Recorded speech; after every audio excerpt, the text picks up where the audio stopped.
A7 news Andhra.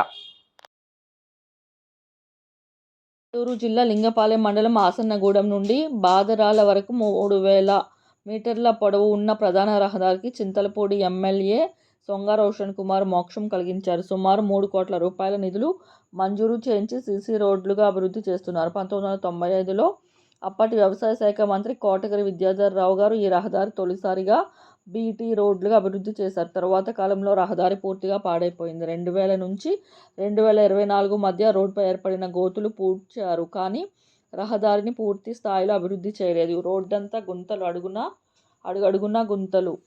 ఈ ప్రాంతంలో ప్రజలు రహదారి ప్రయాణం